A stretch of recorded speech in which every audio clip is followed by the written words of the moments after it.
Alright, Nakaba, we can chill. He's already broken enough, Nakaba. Stop giving him abilities.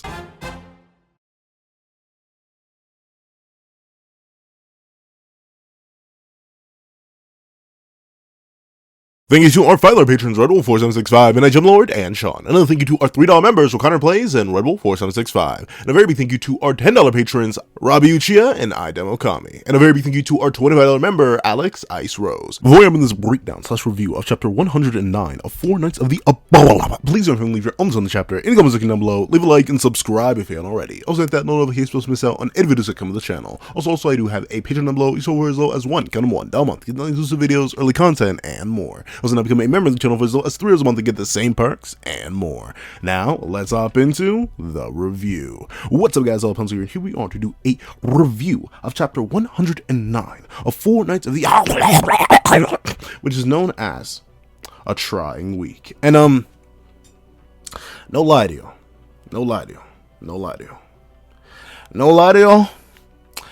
as a gargantuan, gigantic, unbelievably massive fan of a Lancelot of the Four Knights of the Apocalypse, I think we need to come together and sign a petition to stop making Lance more broken. Because what is this? Like, what are these abilities? This is unexcusable. I can't think of this anymore. Like, this is crazy. What he does in this chapter is stupid in a good way. I like it, but it's still weird. Like, we're just giving him abilities that don't make sense anymore. Before, all the broken stuff was just an extension of things that we knew his species could do. To a certain degree, Shining Road is really, really weird. But regardless, it's something that hypothetically could be cooked up in the kitchen. But what is this, bro? We gotta have a conversation about this. And Percy, you aren't getting off scot-free either, bruh. You ain't getting off scot-free either, and it's not for the reasons you think. But let's not waste any more time, and let's hop right into it. So we open up, and we do get to see that a certain person starts ringing a bell. Bring, bring, bring, bring, bring, bring. And notably, once again, I am being stupid right now and retroactively recording. So I know what happens, but I won't comment on it. Specifically because I'm about to have a whole 15-year rant in a second anyway. But that's gonna be a different thing. And then the retroactive review, they'll be coming out soon for chapter 108, I do believe, or it happens in 107. I forget which one. Yeah, we're gonna talk about the fact that Rosebank is in fact alive and moving and like has bones that function. Because I have words. What those words are, you'll find out. But regardless, we see that Rosebank is currently bring, bring, bring, ding, ding, ding, ring-a-ling-ling, a bell. And this bell leads her to the gang, the squad, the rest of the 7 deadly slayers or whatever. Because they aren't the 7 deadly sins, but there are 7 of them. Show. There are 7. And we do get to see that everyone's happy to see her. Like, oh, wait, Rosebank, you alive? And, like, to be fair, I don't blame them, but it's still crazy to me, right? Like, the fact that we're in a universe where characters can swing their weapon or stick in the general direction of a large geographical structure and annihilate them by the simple air pressure alone. But at the same time, people can just die by falling really, really far. Like, I don't know. Does that catch anyone else off guard? Like, I know. This is like a regular human cast for the most part. That's the one issue that I see in terms of just longevity for Four Knights. Like, unless you introduce some super amped up humans, like if they're really going to stick around this level forever, I don't know. But the fact that people can still get got by being slammed, admittedly, from a very high falling distance. I'm not saying that Rosebank is like fodder for literally almost perishing by being dropped literally from the sky, but at the same time, I don't know, it feels like such a strange dichotomy. Like, you're telling me, I'm not sure how strong Rosebank is though, but like that makes me think that if you were to take Gilthunder and drop him, he may actually take some damage. You take Hauser and drop him, and he may actually take some damage. That just feels weird. It feels wrong. Like, I feel like you could drop any sin level character, or even lower from the atmosphere, like a commandment tier and lower. You could drop from the atmosphere and they'd be fine, just because of how strong these characters are. But it's so funny to see that, yeah, Rosebank almost got GG'd by, literally just falling from the sky. And like I say, just falling from the sky, but remember, I'm talking within the context of Seven Deadly Sins, where mountains are essentially little set pieces that get to be torn apart by air swings. But regardless, we do get to see that everyone is happy to see her, and everyone was actually worried. So I'm assuming Rosebank is sort of like the baby of the group, like especially considering what is revealed later on in this chapter. She's most likely the youngest. I do believe Mortlock's an adult. I believe this big massive guy's an adult. I think everyone else is pretty much an adult, but it seems like Rosebank is the youngest on the crew. And we do get to see that everyone was worried. They're all happy that she's alive and okay, and the main reason she was able to come back and find them was because of the bell. Notably, I'm not sure if this is her chaos implement. Like, how the people of chaos, the knights, are given like special little implements by Arthur. For Macduff, it was his gloves. For Anteniac or Teniac, I always get those names mixed up, it was the flute. Maybe this is her thing, and if so, once again, playing into the youngest dynamic, her special thing allows her to find her friends, because she's just not potent enough on her own. I mean, that's fine. Once again, I wonder why Arthur would send the youth out on these dangerous missions, but to be fair, there are 7 of them. Some of them are pretty expendable, but still, regardless, we do get to see that she does get back just fine. And we see that one of them acknowledged that, whoa, what happened? Like your armor's kind of beat up. Are you sure you're not hurt? And we see Rosebank say that, oh yeah, I was just extremely lucky. And she was. Like, to be fair, she was. She ran into I think, even Tristan would have offed her, or even not offed her, like forget offing her, right?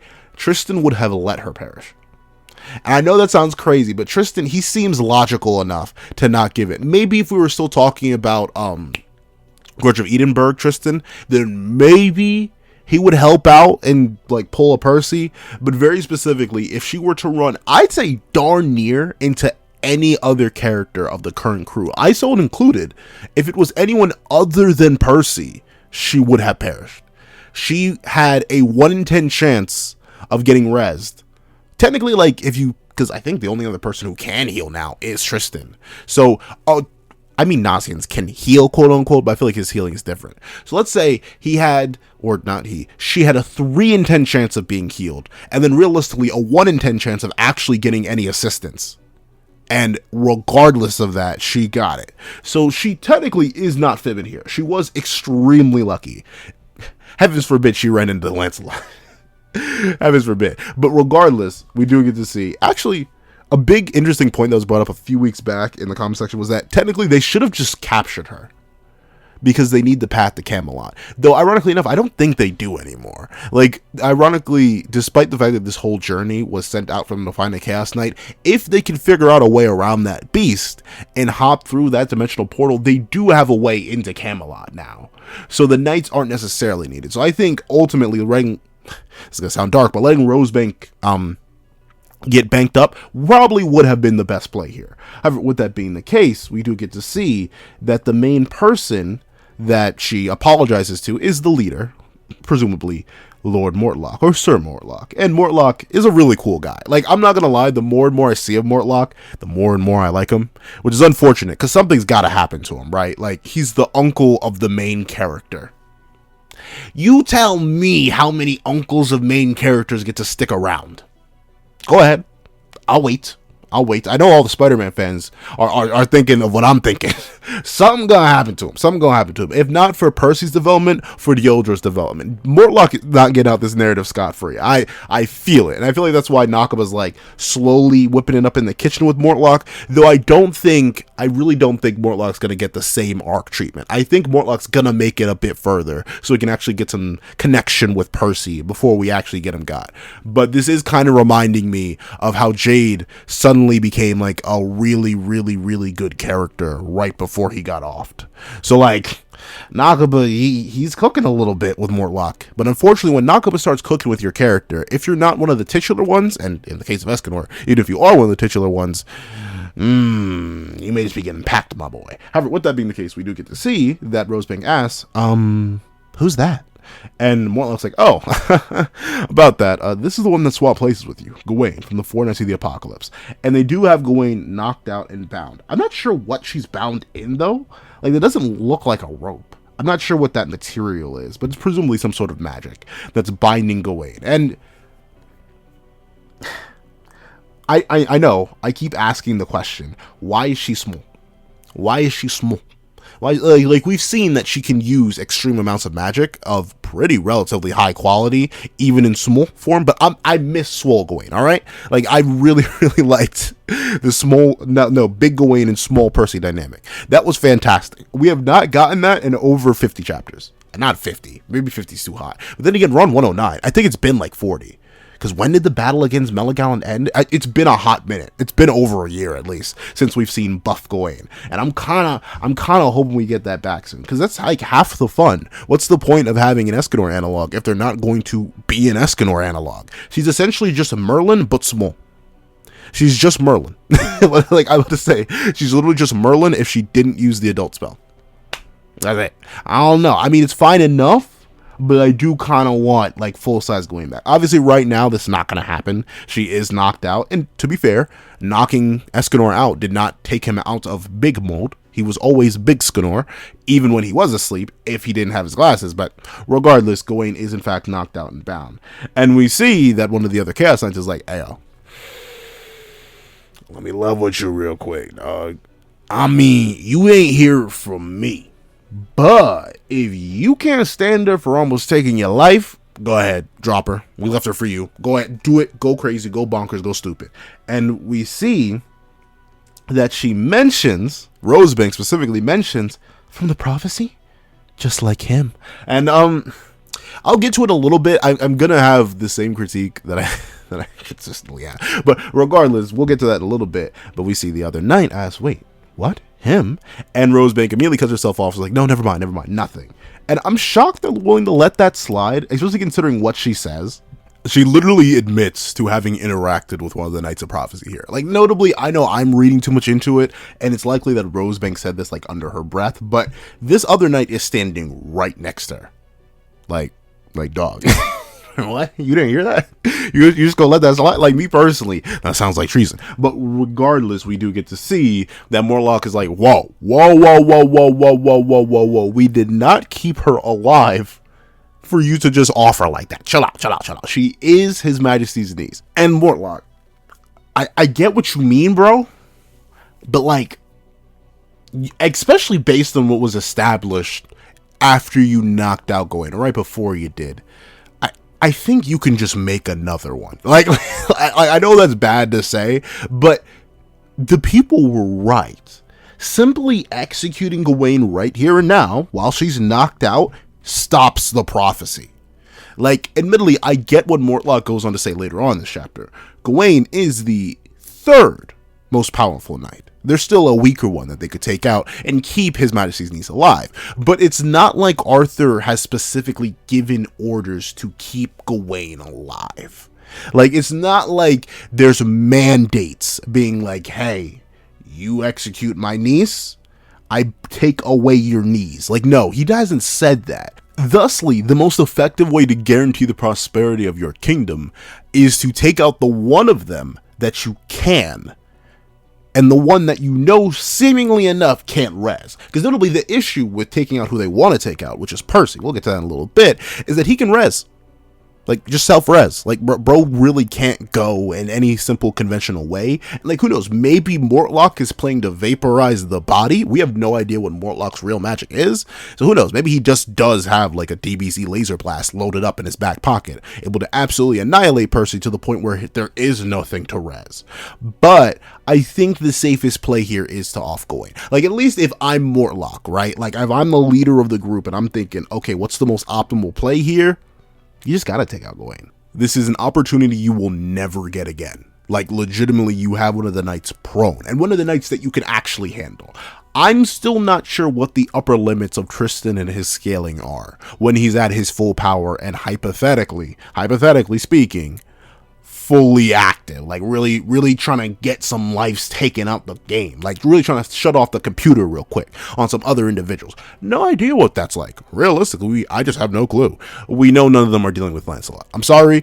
I agree that Lancelot probably doesn't fully scale to full power Chaos King Arthur, but I'm assuming none of the knights, or at least none of the knights we've met so far, could do what Lance did to Arthur in the slightest. I think it's just fully beyond their pay grade. And Percy has auto res. The only one who is in any sort of means easy to annihilate at this very moment in time is Gawain. So, I mean, it's tough luck, bro. You just gotta get her gone. But regardless, that is not on the table. And we see that Rosebank is on mine kind of timing and being like, yo, why don't we just do it? And she ends up turning away and copping a squat somewhere, and the three-headed man with the mask is like, hey yo, what's wrong, Rose? And she says, I don't know, I feel so warm. Something's wrong with me. I can't shake the image of him from my mind. Now here, okay, first things first, shout outs to Percy.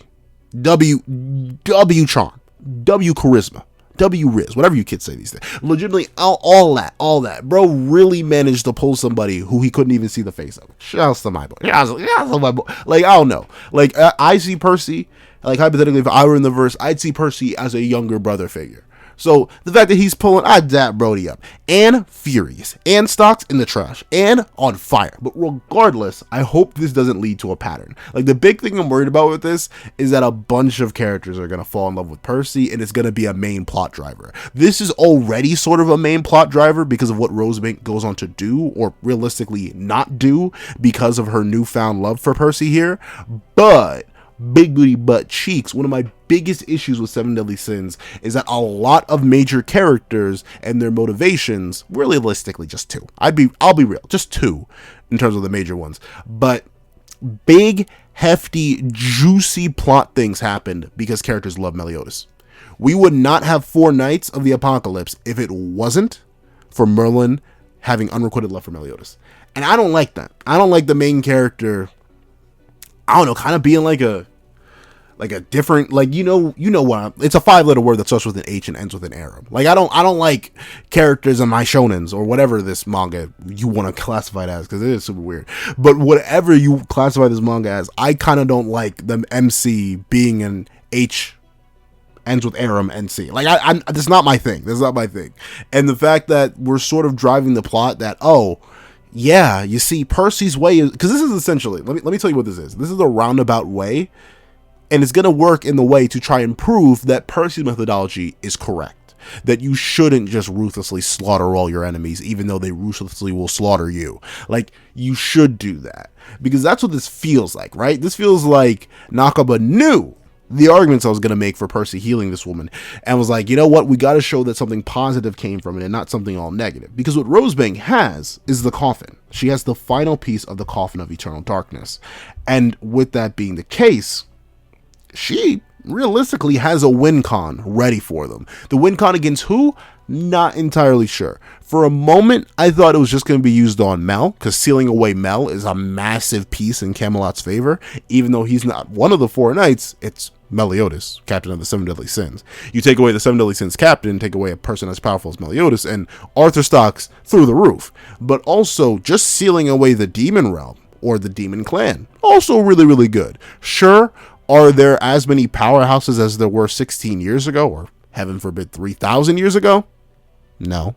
But even still, sealing away a whole clan when Arthur's main goal is to make a world for humans, by humans, of humans, yeah, it's a pretty good thing to do. So the fact that Rosebank is holding back this information because she loves Percy, or not loves, because, you know, love is a fickle thing. And obviously, it's probably just some basic interest, and who knows, it may be a side effect of Percy's magic. You never know with him. But with that being the case, it feels a little bit contrived. This is, but I'll give Nakaba this doesn't feel like one of the times where I feel like he's reaching into the narrative and making a character do something that they wouldn't do.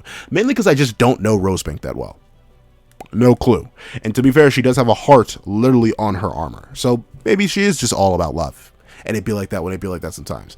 But it does feel a little bit contrived that she's not dropping this piece of crucial information. Like the fact that she literally has it and is hiding it. Like underneath her cloak, she's hiding the fact that she has the Percival sword. And we see that her comrades can tell something's up a little bit. When she says she feels warm, the three-headed guy's like, whoa, you all right? It's rather chilly to me. If you have a fever, let Tamatol heal you. And that's interesting. I mean, I know it's established that goddesses can heal like sicknesses and stuff like that, but it's always funny because I specifically remember Tristan can't do that, or at least not yet. So I wonder when Tristan's gonna get that buff, because once again, we don't know who Tamatol is. A lot of people are theorizing that he's Nanashi, just given a new name and a new face. But like, I don't know. If you're gonna have a goddess healer, why not just have Nanashi? Like, there's no reason to give him a new name or a new face or anything like that. If I'm Arthur, if I'm gonna allow goddesses to be utilized. So I'm not entirely sure about that. I'm a little bit shaky on it being Nanashi, but even still, this seemingly is just a random goddess who can just do this. Tristan, get your gains up, bro. You better figure out that that good healing, you know what I'm saying? But regardless, we do get to see that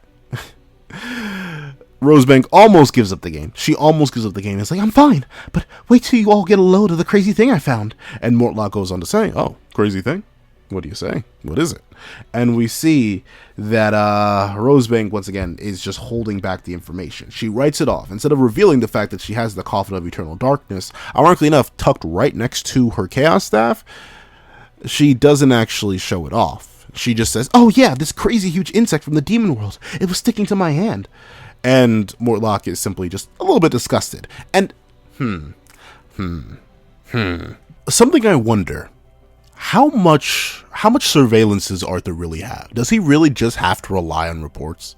Like, you're telling me with all the crazy powers of chaos and stuff like that, he can't perceive things through other things? Like, massive spoilers for a certain manga that has not been fully animated yet, so I can't say that. There's a very particular idea that I think Arthur should have access to based on how chaos is established to work, but he doesn't. But I wonder why they can't sense this thing.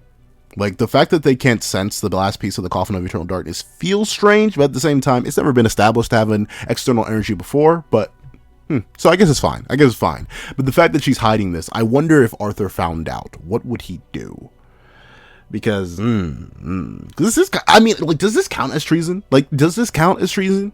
Or is it just like, is it like a lie of omission? Like, she's not technically doing anything wrong. She's just not showing her hand, I guess. Like, I'm not sure what the legal ramifications of it. Like, if we take her to Chaos Court, like, is she guilty? Is she guilty of treason, or is this like something lesser? I have no idea.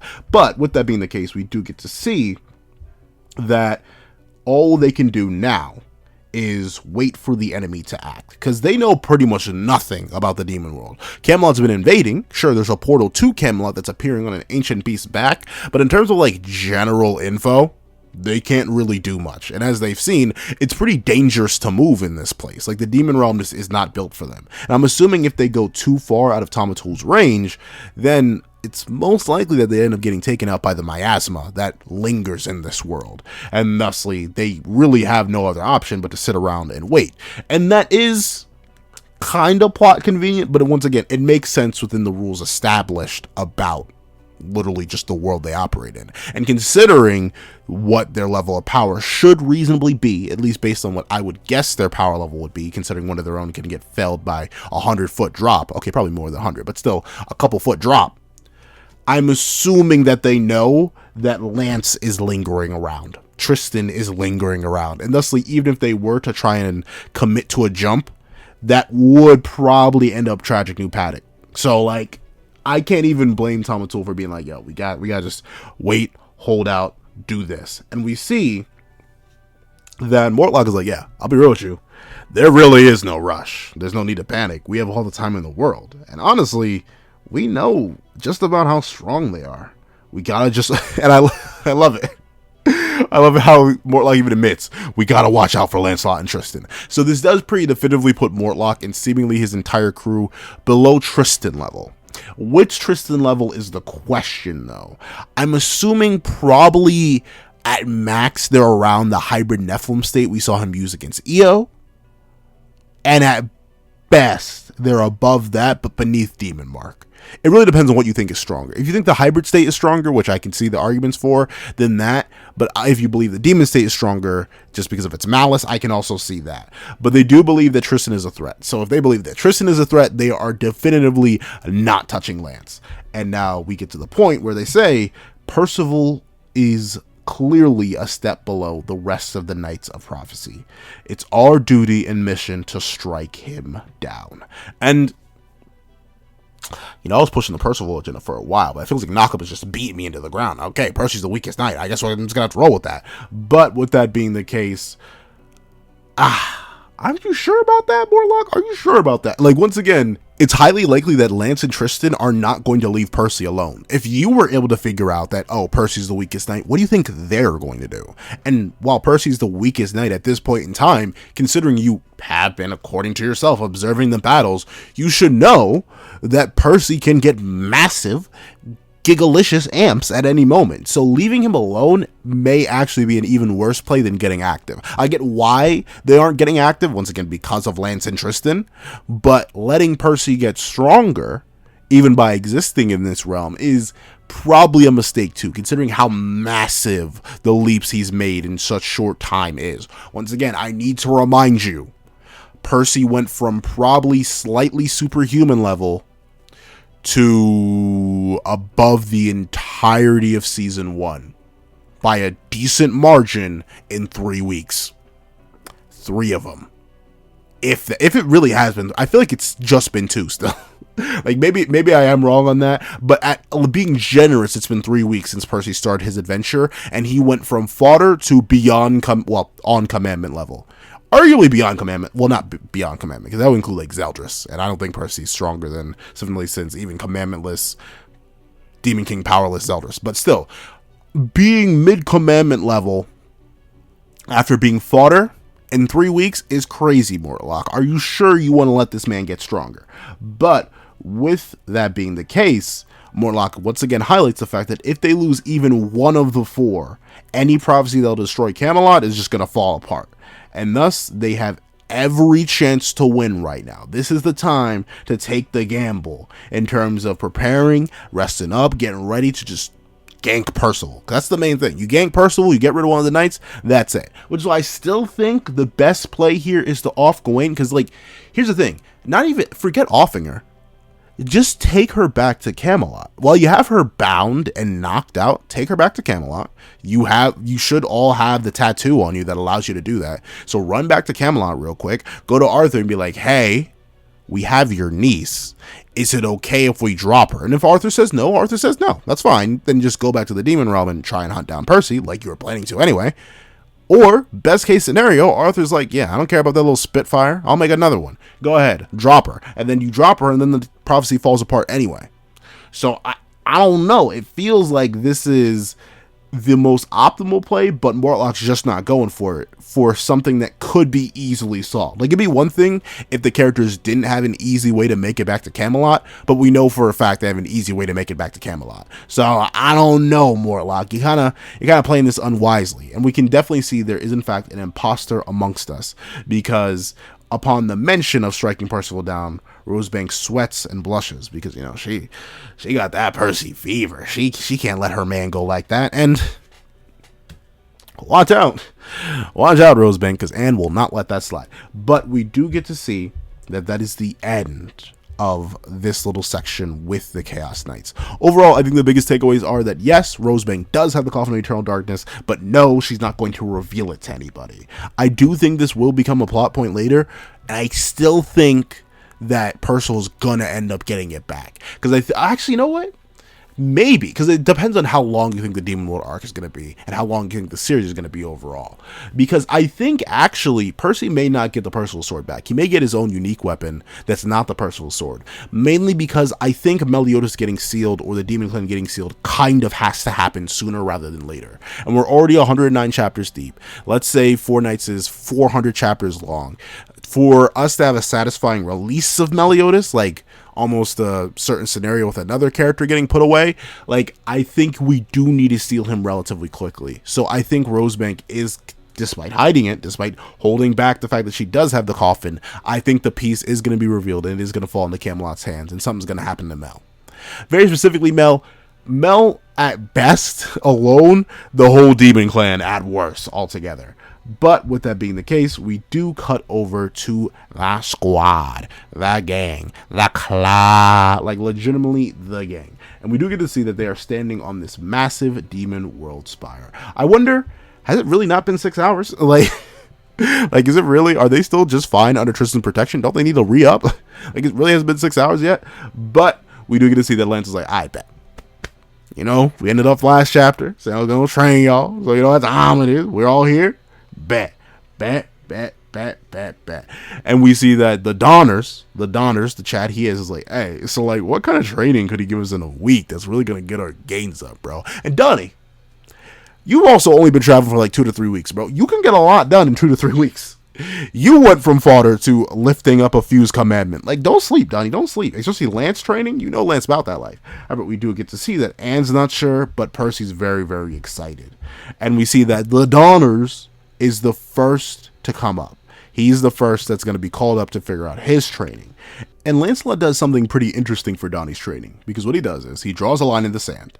And then he says, hey, do me a favor. Stay behind this line and lift up that tower. And notably, like, the tower that Lance points to isn't, like, tiny. Like, it would be bigger than anything that Donnie has lifted. That's, like, 10 melagallons right there in of itself. And also, it's super duper far away. And Donnie is like, broski, that tower? The whole thing? We're a good 250 feet away from it. Shout outs to the guesstimate. I don't know. Maybe I'm just bad with distance. I've never been good with geography. But 250 feet is quite accurate. That's a solid number to pick. But that does also happen to be, I believe, 10 times Donnie's range. Yeah, because he does say, you know my magic only works on a 25-foot radius, right? So he essentially wants Donnie to get 10 times stronger. 10 melagallons high, probably 10 melagallons worth of weight, and on top of that, 10 melagallons, but 10 times his current radius of magic. And we see that Lance is like, okay, and that's supposed to mean what to me? Is that supposed to suddenly exempt you from what I told you to do? Are you talking back to me, Donnerland? Don't, I swear, Donnie. And he essentially just tells Donnie to suck it up and do it. And that is an interesting way to push it, right? Because I guess continuing on what Lance has established before about magic and what Nakaba has gone to establish many times about how magic works within Seven Deadly Sins, I guess it really is all a matter of perspective. But like, what's the limit to that? Because suddenly Donnie becoming 10 times more efficient and powerful with his magic seems a little bit outrageous. Like a little bit buku bonkers, if you ask me. Like, that's a massive leap we're talking. Not 2 times, not 3 times, not 4 times. Bro essentially got a grade 8. Well, not got. He's working to get a grade 8 multiplier worth of a power increase in a week. Like, that's a little bit much, if you ask me. But, I mean, Lance knows. It's not all too insane. Considering that just wielding a weapon with magic can give you a 10 times amp, I guess wielding your magic without a weapon could get you a 10 times amp, but I'm very intrigued to see how Donnie's going to do this, because this is literally 10 times out his range. Maybe it really is just all a matter of perspective, but intriguing that Lancelot's giving him such a rough challenge right off the bat. Especially considering, like, in comparison to everyone else, this is the most complicated task relative to their current ability. Because he goes on to tell Nasians to just go for a run. Like straight up just go sprint for a bit. Like, once again, training that you and I would go do. If we were told to lose weight, we would just say, okay, go run and eat less. Because he tells Nasians to go and run and not use any helpers. Not use any stat boosters, if you know what I'm saying. He says another word. It's 5 letters and it starts with a D and ends with rugs. But with that being the case, we see that Lance is like, hey, I ain't gonna lie to you, dog. You are Himothy. Your poisons are really useful, but stamina-wise, you really ain't like that. And then that's an interesting critique. I would have never chalked up Nasian's issue to being stamina. I would chalk up Nasian's issue to be base strength. Like, that's literally what's his name? The Carrion Eater told Nasians. He straight up said, hey, yo, I ain't gonna lie. In terms of skill, you and that woman right there, you're pretty much equals.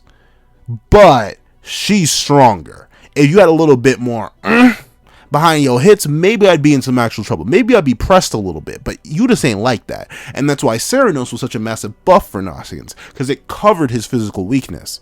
I wouldn't say I can't even think of a scenario where Nasian's stamina has been an issue. that's like present enough that's nearly cost them a fight.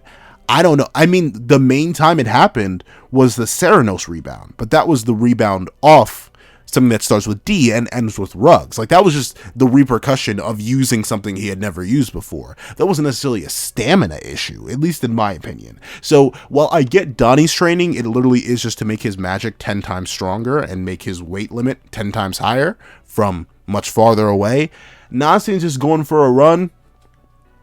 Interesting. I would have sent him on like strength training, like send him to do push-ups, sit-ups, like give him a full regimen. Running can be included in that. It's always good to have more stamina. I'm not saying having more stamina is a bad thing, but in terms of what's prescribed here in order to make Nasiens more efficient as a fighter, I don't think he's lacking in stamina. I think he's lacking in stats. Not even really speed, because he did manage to like blitz Teniac, so like he is kind of up there in speed too. So I don't know, Lance. I think this one was kind of a misfire, but we'll see what this results in. Like, I'm interested to see Donnie's results because that's just a massive amp for him. I'm not exactly sure what we're gonna see that's any different from Nasiens after this point. After he goes on this run and gets his gains up in terms of his raw stamina, I'm not exactly sure what Nasiens is going to be whipping up in the kitchen. But, you know, I trust Nakaba on this one. I'm going to trust Lance on this one, too. So, Nasiens goes on a run. And we see that Percy is like, so you going on a run, huh? Oh, poor Nasiens. Poor goat. You want me to join you? And we see that Nasiens is like, no, thank you. But this is my training. I'm sure you'll have your own shortly. And I guess Nasiens just goes off and immediately starts sprinting. We don't see him. Like, let me see. Do we see him for the rest of the chapter? Yeah, we do. We do see him a little bit. But I guess he just goes immediately on his run. And we see that this catches both Percy and Anne off guard. Because obviously Nasiens, while he does clown on Donnie, he does respect Anne. And he does appreciate Lancelot, and he loves Percy. So the fact that Nasiens is so willing to isolate himself to do something like this, it does catch them off guard. And once again, it sort of builds into the mystery of like, oh, Nasiens, are you okay? Is everything all right? If Nasiens isn't the character who gets got next, you know, that could be another reason why Nakaba isn't giving him anything too crazy. Like giving him like a real stat buff, just increasing his stamina, quote unquote. Because why give him something new if you're going to off him? At least I think. Like, once again, I'm thinking the consequence of letting Rosebank go is going to have a domino effect to where Nasiens dies. I don't know how. Like I can't give you a play-by-play of how that would go, but I feel it in my bones, if you know what I'm saying. Like, Jade suddenly getting character development was a red flag. Him getting got was kind of expected. But Nasiens has had character development. He's been around for nearly 100 chapters at this point. But giving him what seems like a useless bit of training relative to his major issues, not trying to increase his magic potency, not trying to increase his raw strength or anything like that, just increasing his stamina. Yeah, if you're going to just do filler so you can let a character get ready to get got, yeah, that does kind of make sense to me. However, we do get to see that Anne is up next. And we see she's like, hey, I mean, I get what you're doing, dog, but like, don't let it be lifting weights. Don't tell me to go get in the gym. I do not want to do something boring. And like, and you would do whatever because you need the gains. Like, I don't care about that new magic of yours. You need gains. But with that being the case, Lancelot actually recognizes that, the state of your magic, it's transformed, hasn't it? And Anne's like, huh? Wait a minute. I didn't tell y'all about the DLC. Like, hold on. Like, have you ever played with your friends on something and then they show up with a character and you're like, oh yeah, of course you were using Gogeta now. And like, they're like, whoa, what? I didn't tell you about the Fighter's Pass. I was like, I know you bought the Fighter's Pass. I heard you trading that specific combo or something over the party chat last time. You can't deceive me. But with that being the case, we do get to see that Lance's like, yeah, you're right. You didn't tell me. I didn't see it, but I could sense it. And we see that Lancelot, I mean, bro really is just an exposition machine. We've learned more about the verse and its specific mechanics and how it operates in terms of its power system from Lancelot than we did in all of Seven Deadly Sins. I'm telling you, it feels like we learned nothing relative to what Lance alone has taught us in 4 nights when it comes to the power system of Seven Deadly Sins. Because Lance explains Magic families fall into two types, either their power-up or transformation in the stepwise fashion. I'm thinking your magic is the latter. So essentially, Donnie's magic likely falls into the power-up category, where it's essentially like a muscle. You keep training the muscle, you keep training your magic, it's going to get bigger and bigger and bigger and stronger and stronger and stronger, and thusly, that's why Donnie couldn't do anything too fancy, and that's why realistically all of his magic growth up to this point has just been his telekinesis getting better. Sure, he could just lift things at first, but he could lift bigger things, and he could throw things, all that. It's not like the fundamental nature of Donnie's magic has changed or evolved in a way that is fully unconventional to the original variation that he thought he had. No, it's just expanding on what it was before, a simple power-up kind of thing. And with that being the case, Anne is different because her magic just did a complete 180. Like, somehow, some way, it just changed drastically. Like, you don't go from being able to see through illusions and being able to tell when someone's lying to you to dropping a man like a bag of bricks just because he's not telling you something. Like, the switch up was massive, and thusly the transformation type does make sense. And we see that Percy's like, oh, whoa, Anne, you got new tech, new DLC, you figured out a new combo, what is it? And we see Anne is like, I don't really know. It doesn't really do anything. I don't quite understand it yet. And it did something. Like, Macduff fell to the ground out of nowhere. And that's something. I wouldn't say your magic did nothing, but I guess relative to her perspective, she could have just assumed that Macduff succumbed to his wounds or something like that. But then again, she saw the ground crack extra, and Macduff was not that heavy. But with that being the case, we see that Lance is like, well, I'm not going to be able to train you on something that's freshly transformed. I have no idea what to do with that. So, yeah, you just got to figure out the weak grasping its traits and weaknesses, and you got to make it battle ready. And we see that Anne is like, okay, that sounds like a nice plan, but, what? How am I supposed to do that if I don't even understand it at all? And we see that Lance is like, well, to let you know, with the spiritual magic, it's an internal issue to deal with. And to be fair, that does fit into what we know about Seven Deadly Sins, because what is Gother's magic all based around? The internal stuff. When did he get a massive magic amp? When he dealt with his internal issues. So, that is true. And when I have to take a guess at what mental roadblock Anne is having, it probably has to do with her mom. There's probably some unrequited feelings there, or not even unrequited, just like unresolved issues there on her disappearance or what's going on with her. Something like that is probably the roadblock to Anne's magic being as potent as it can be. And as we see both Nasians and Donnie be like, oh, this is going to be rough, we see that Lance is like, hey, I mean, shoot, they're going to be grinding.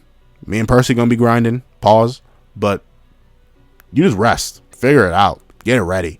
And Anne's like, huh? That's it? Rest in order to train? What's that about? And admittedly, I do think Lance could have said that better. He probably meant meditate. Like, if I had to take a guess at what Lance meant, not just rest as in, like, go to sleep, but, like, usually internal reflection and meditation can help people in real life. So I can't imagine what it does in a world of magic when you have a spiritual magic. So I'm assuming that meditation or self-reflection is probably what Lance meant, but he just didn't word it well. Because once again, Lance is 16. Like, as much credit and as amazing as Lance is, he still is just a 16-year-old. We don't know how the time flows within that other realm that he was in, the world beyond. Maybe time flows differently, and Lance is like actually 1,000 years old or something on his mama type beat. But as far as we know, Lance is just 16. Bro probably can't word things the best. And with that being the case, Anne walks off to rest in order to train. And we see that Percy's all excited to get his training. And he has a new sword. And apparently Thel lent it to him. I love you, Zell. I love you, Zell. Oh, man, you're so cool, bro. You're so... Man, I love Zell. I love Zell. But with that being the case, we do get to see that Lance takes his hands out to his pockets and is like, hey, hold still, Brody. Let me tap that forehead of yours. And he taps the forehead. And is this just super high-level heart reading?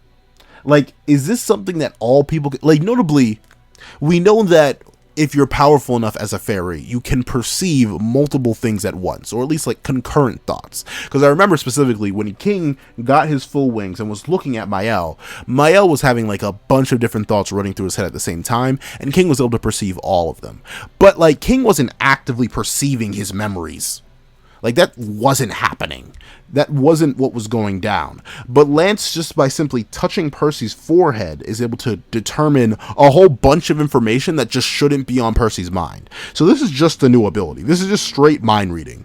I don't think there's like, I don't think there's any other way to classify this ability as flat out, not even mind reading, because heart reading is mind reading. This is memory reading, which is crazy to think about. And that's not the only new ability he shows off in this chapter, because we see Lance goes on to say, hey, Percy, listen up. You gotta polish your sword skills hard. If your magic is restricted or unusable, you gotta be able to seal the deal with a single blade, no matter what. And Percy's like, oh, I bet. So, how'll I train? And Lance says this. By fighting me for the next week. Try a frontal attack. Take me by surprise when we're eating or sleeping. Anything goes. And this reminds me of something, but I forget what it is. Like, what was... I'm legitimately forgetting, but I do remember this very specific scenario. Like, hey, just land a hit on me or just attack me whenever. I literally don't care. And, like, the person who was tasked with doing that kept getting smacked. But I feel like this has simultaneously happened so many times that I can't remember the specific example, yet not enough that I can remember a specific example. But that is a pretty cool way to do it. Essentially, Percy just needs more experience, because that's the big thing. Nasians presumably has some sort of basic training with his weapons. Donnie got direct training from Hauser. Presumably Anne probably had a sword fighting teacher. And Lancelot has obviously been training pretty much his entire life. Same with Tristan, Isolde, well maybe not Isolde, but Chion. All these people have been trained within their respective combat styles forever. But Percy? I mean, once again, remember what Ironside mentioned way back when they fought. That's a nice sword style for chopping up a bird on a cutting board. Nice idea, bro. Not good enough, though. Percy has really just been wildin'. Like, bro has no real fighting experience outside of the battles he's actually fought. He has no formal training, and thus he doesn't necessarily understand how to fight efficiently. He just swings the sword and hopes it does the swordy thing of cutting up his opponents. There's nothing else to Percy's game. And while it's worked so far, against the level of opponents he's probably going to end up facing, he's going to need to evolve. He's going to need some extra technical skills, and he's going to need to get those in any way possible in a safe environment. And if there's any safer an environment than training with Lancelot, I don't know what is. Probably training with Meliodas. But with that being the case, we do get to see that Percy's like, you sure about that, buddy? Like, I mean, like, I get it. You're a Himothy. Like, trust me, I was there, but I'm no joke, dog. Like, if I were to attack you while you slumped, I may take your head off, Brody. Like, don't sleep. Don't sleep. Just be. I'll show you why they call me Percival. It's because it's my name. Because that's all Percy would say. But he is a little bit caught off guard by the fact that Lance is offering such a proposal. And Lance is like, hey, don't you worry. Whenever you beat me, I'll just turn it up a level. And I'll just keep leveling up. And we do get to see that Percy's like, what? Like, what's that? Are we playing a video game? And we see that Lance is like, hey, don't worry. Don't ask too many questions. I don't think your brain can even handle all that. You'll see when we get underway. Let's get started. And we see Lance pull out another new ability. Like, notably, have people done this before? Yes, but not with whatever this energy is. Because it just seems to be like generic magic. What Lance does is that he forms a poleaxe out of this generic magical energy. And don't get me wrong, we've seen people use energy to form weapons before. The Demon Clan uses darkness to make weapons all the time. Even the Goddess Clan uses arc particles to make weapons. Heck, we've even seen fairies make weapons out of plants and stuff like that. But, like, this is just magic. And he just makes a poleaxe that, like, maintains its form and everything. Like since when could he do that? Like, bro's main complaint is he doesn't have a weapon that can handle his power. He can just make weapons. Like, okay, to be fair, I get this wouldn't be as powerful as an actual weapon. I'm not sure if he gets the amp that comes from infusing a magic. I don't think he does, because you would need a weapon to infuse the magic into in order to get the same amp. So I guess this isn't as effective, but the fact that bro can just spawn weapons just like that is kind of crazy. Especially considering he's from one of the few species that actually does have a way to spawn weapons out of nothing. Well, actually, I think pretty much every species except humans can do that. But he's not doing it out of a substance that we know his species could do. So it just feels a little bit off. But it's, I mean, once again, Lance being more broken. Hey, it doesn't hurt me. So I'll take it. But still, it seems wild that Knockoff is just giving him these powers. And we do get to see that Percy's like, oh, wow, magic poleaxe. I usually don't see you do stuff like that. But wait a second. I know this. You're playing Talisker, the Knight of Chaos. And hold on. I'll be right back. Alright, I thought I was going to catch Nakaba lacking, but I did go all the way back to chapter 12, and Talisker did in fact fight like this. I'm just more used to remembering his weather magic, so seeing him wielding the axe like this is kind of off-putting. However, with that being the case, we do get to see that Lance is in fact playing Talisker of the Knights of Chaos in order to determine whether or not Percy can handle this level. No magic, just raw gains.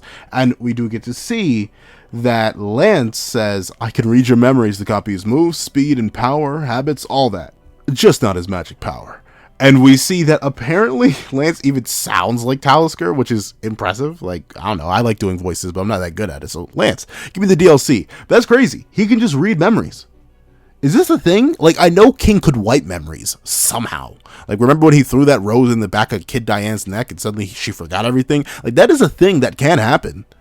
But King is a fairy. Like, what is this ability to read memory? Is this just a thing that's been established and I just don't remember? Maybe it is. Maybe I just don't remember. But that's crazy, the fact that Lance can do that down to the minutia and knows exactly how to. It's wild. However, we do get to see he begins to swing. Bop and wop. And due to the fact that these two are engaging in high-level combat, yeah, there's a bunch of debris and everything flying everywhere. And Donnie's all concerned because he's about to get smacked. And we see that Percy's like, well, let me level with you, dog. I mean, this is cool and all, but this is nothing to me now. And without even using any magic, he manages to slam and essentially, for all intents and purposes, probably one-tap Talisker in base. Which is pretty impressive. Don't get me wrong. Like, that's a pretty decent feat or level of power to have while not using any magic to enhance yourself at all. So he could hypothetically just make that swing 10 times stronger. He could be worth 10 Taliskers worth of raw power if he used magic. Though he does claim he used all his force there to one-tap Talisker. But even still, the fact that he's able to use all of his just raw physical strength to do that is impressive. However, we do get to see that Percy is not that guy. Because what it felt like was that he hit Lance. In fact, he says he knows he hit him, but there's not a single scratch on Lance. He's just vibing. And Lance is like, I bet. Nice work, nice work, nice work. Level 1 clear. Next, on to level 2. And we see Lance. I'm not sure, like, notably, I'm not sure if he's copying the magic here. But we see Lance goes on to level 2, and the magic begins to course around his hands, instead of being a poleaxe. And suddenly, Percy's surrounded in extreme darkness. And we see Percy's forced to dodge. Actually, no, he gets smacked up. He gets knocked away. And we see that Lancelot is emulating the Chaos Knight Macduff. So Macduff above Talisker. That kind of makes sense. Macduff is a later series antagonist, but I wonder where the Dark Talismans fall within this. Because we know the Dark Talismans were stated to, or at least by Percy. Percy believes he surpassed them with Hope Magic. So I wonder where they scale relative to his base. But Macduff being level 2, I wonder how many levels are there. Because we got to remember, Macduff is the last person to actually execute Percy. And notably, we never really got a quantification of how much that buff was because, well, Percy never fought anything after that. He kind of was reduced to a side character. But with that being the case, I really wonder, like, what level is Macduff at? Because presumably, Macduff was able to kind of blitz around, body bag everybody, and then snap Percy's neck. They're like, how big was the revive amp from that? Because he did res. That was a confirmed, like, Nasians, Donnie, and chion were all like, oh, no, bro's literally just... So I wonder how much stronger Percy is and if he's going to be able to take Macduff with just physicals. Notably, I do believe Host to Death Amp, he can probably take Macduff with magic. Maybe. But who knows exactly? I don't know. I'm pretty excited to see how that goes down considering Macduff's recent relevance within the narrative. However, overall, pretty solid W chapter. However, that's what I think. Please what you guys think in the comment section down below. Are you guys excited to see the training session with all 4 of our 4 Knights of the Ababalaba? Are you excited to see what the other platoon is up to as they get down and dirty with their training? Are you wondering whether or not they're going to actually acknowledge Gawain being missing? Regardless of all that, please tell me all that and more in the comment section down below. Thank you so much for watching. Please like, share, comment, and subscribe. Make sure the notifications to miss out on any videos that come to the channel. Also, I do have a Patreon down below, useful for as low as $1 a month to get things like exclusive videos, early content, and more. You'll also now become a member of the channel for as well as $3 a month to get the same perks and more. Now, thank you so much for watching once again, and I hope you guys have a wonderful day. This is Nasiens the Pencil, writing off.